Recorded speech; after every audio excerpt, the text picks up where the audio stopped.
TeamAlazon.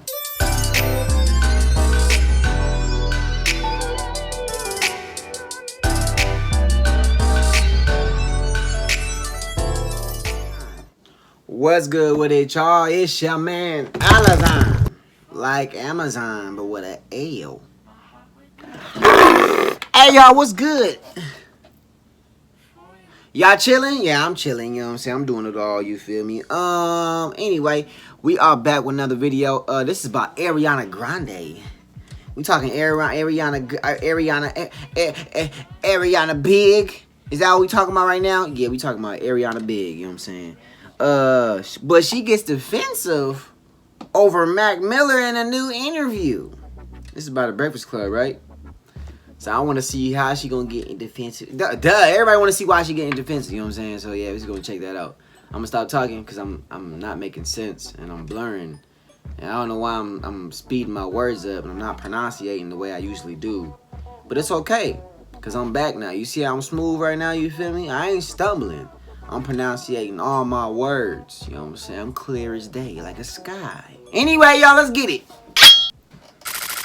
It's time. She's spilling the tea. This is the Rumor Report with Angela Yee on the Breakfast Club. So Juice WRLD was on social media. He said, "I'ma leave that ish alone for good. Watch me, I'm done with it." Then he said, "I got work to do a lot." That's when his girlfriend said, "Please." And he said, "Bae, I'm sorry, I be tweaking. You put up with more than people know. I know I be scaring you. F Codeine, I'm done. I love you and I'm letting it be known publicly that ain't ish effing up the real love I found. Learn from this, everyone. Addiction kills all, but you can overcome." No, good for him. Tens of thousands of deaths from opioid overdose. I probably would quit too. And I look at new lean users the way I look. She's not even here, bruh. You do know what that's gonna do to you, right? Well, Ariana Grande, in the meantime, is on the cover of Vogue, and she's talking about making her Thank You Next album. And she said that Jungle City Studios was right around the corner from her apartment, and she went there hoping to grieve for Mac Miller where she was doing her music. And she said she doesn't even remember doing that album. She said her memories are blurry at best. She said, "If I'm completely honest, I don't remember those months of my life because I was A, so drunk, and B, so sad." She said the album made her realize she needed to stop dating and have alone time because she'd been going from relationship to relationship. She said, "I think this is the first album and also the first year of my life where I'm realizing I can no longer put up spending time with myself just as me. I've been booed up my entire adult life. I've always had someone to say goodnight to. So Thank You Next was this moment of self-realization." That's interesting because she's been getting some money for a while since she was a kid. And she's always in a relationship. So when does she have time for herself? And she's always working. You know? All right, so valid she point. Talks about a lot of that. It's a good story if you want to read that whole entire interview. And she also talks about Mac Miller a lot and going to Coachella and how that always reminded her of him. She said, "I was always a person who never went to festivals and never went out and had fun like that. But the first time I went was to see Malcolm perform, and it was such an incredible experience. I went the second year as well, and I associate heavily with just kind of a mind F, processing how much has happened in such a brief period." She also talks about the criticism that she got after Malcolm passed away. And she said they didn't see the years of work and fighting and trying or the love and exhaustion. That tweet came from a place of complete defeat. And you have no idea how many times I warned him that would happen and fought that fight for how many years of our friendship, of our relationship. You have no idea. So you're not allowed to pull that card because you don't effing know. That's where that came from. So that's her whole situation. All right, Rolling Loud. They've announced that they have a New York and a Hong Kong festival coming. So the New York dates are going to be October 12th and 13th, and then Hong Kong is going to be October 19th to the 20th. So if you want to go to the New York show, those tickets go on sale on Friday. Where's it going to be at? We're in New York, you know? Central Park? They done talking about Ariana like It's going to be that? at City Field in Queens. Oh, okay. Where the Mets play. All right. All right, Adrienne Bailon. She talks about the time that she made a man cry after having sex. They were discussing men opening up after being intimate on The Real, and here's what she had to say. The guy cried. Yeah. Oh, you cried after. Or where they're so thankful, they're just like... They just overwhelmed with how much they love you or how they feel about you or how bomb you were. Like, they're just like, oh, that was amazing. Okay, stop bragging, Adrian. Wait, they were having a whole discussion about it. Right. She made a man About cry. crying and You know, Jenny Mai said she's never cried during sex, and This guy get on social media and be like, the reason I was really crying is because I gave another woman herpes.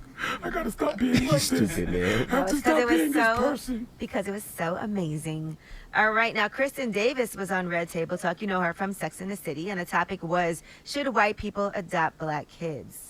And she has adopted a baby boy last year. She's 54 years old, and she adopted her daughter. She adopted a baby boy last year, and daughter Gemma is now 7.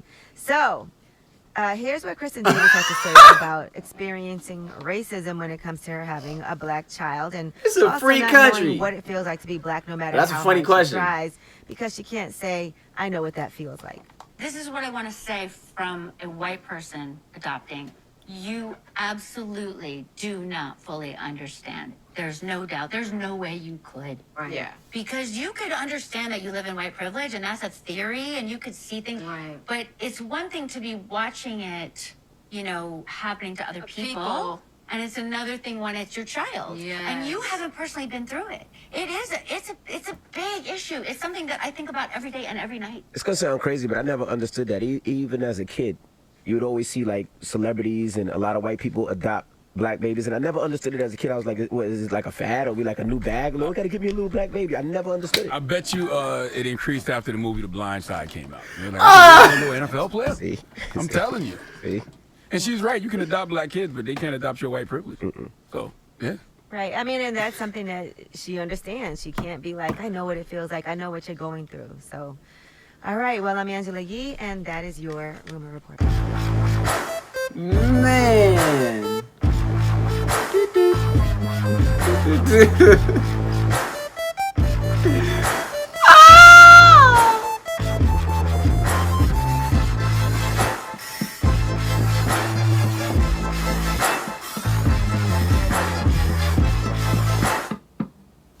Yo!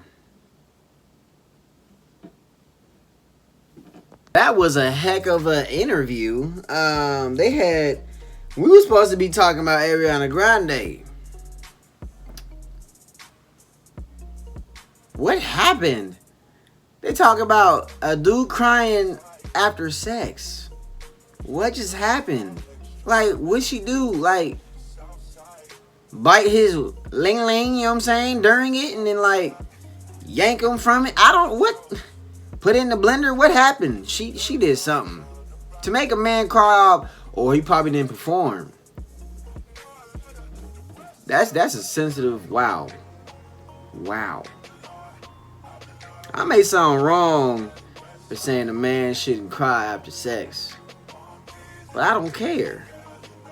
As a woman, you'd want your man to act like a man, not a boy. You know what I'm saying? Why are you crying after sex?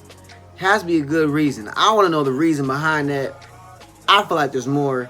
I don't want to keep touching on that situation because I know there's more to it. You don't just cry after. Unless you really wanted the woman and you couldn't perform, I don't see any other reason. Anyway, and then what was it? Gosh, dang, they were hitting some heavy topics. The white woman adopting a black child. It's a free country. Yes, you can adopt the opposite race, whatever, this and that.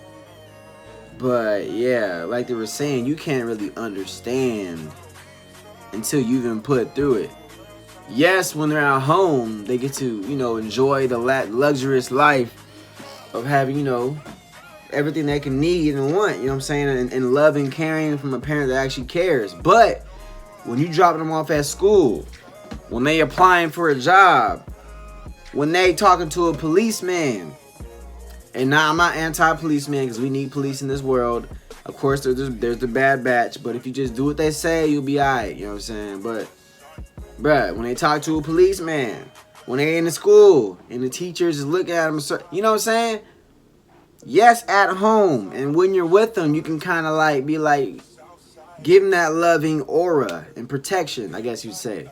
But when you dropping them off everywhere and they by themselves, they gonna have their things they gotta go through. You feel me? But I think they were saying they can't the white women can't understand truly how they're going through because they're not in it. But one thing I noticed in life is you can really, if you are aware and like you can actually like key into your, you know, awareness as far as, you know, what people are going through, like really put yourself in their shoes, study it, and like, you know, draw analytics and stuff like that, whatever you want to call it. You can kind of get a good grip as to what they're going through, but you'll never like feel the physical. You know what I'm saying? Which is fine though. You don't need to feel the physical. You can just understand and just give them love. So it doesn't really matter at the end of the day, as long as they being a authentic mother and not just using the black boy as a token so that they can say the N word or whatever and be like, my son's black, I can say this. Or you call me a racist, I have a black son. You know what I'm saying? They're doing that to kind of make it seem whatever they're doing is okay because they have a black kid. You know what I'm saying? So if you're doing it for the wrong reasons, it's wrong, of course. If you actually got pure love, you want to take a infant, child, whatever, out of the hood, out of the struggle, then that's cool. That's cool. That's real cool. You know what I'm saying? I'm not anti-white. But, you know, racism, bro, one thing about racism, it's never going away. Everybody, I want you to accept it right now. Racism is never going away. You can be white, black, Mexican, Chinese, Puerto Rican, Indian. I don't give a dang what race you are. It's never going away. You got to realize there's billions of people, and all it takes is one moment for someone to hate a certain individual because of their color. Yes, they can be taught and raised up saying that, yes, equality, equality.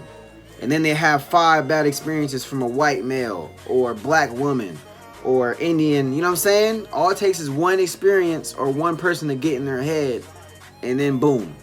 Racism is never stopping. Okay? Anyway, y'all, we was supposed to be talking about Ariana Grande. R.I.P. Mac Miller. Ariana Grande, she's a very talented singer, man. Love everything she's doing. Her music actually go hard, you feel me? But yeah, she has the right to be kind of defensive. That was her the ex, or that was, she was once with the man she loved, and then he passed. That's a lot of feelings that we can't even, yeah, it's crazy. But yeah, I don't know what happened on that interview. They had 5 different topics. They were good though. You see, I'm talking as long as I am right now. You feel me? Anyway, y'all. Wow. I love each and every one of y'all, man. Keep grinding, and I will catch y'all in the next video. Peace.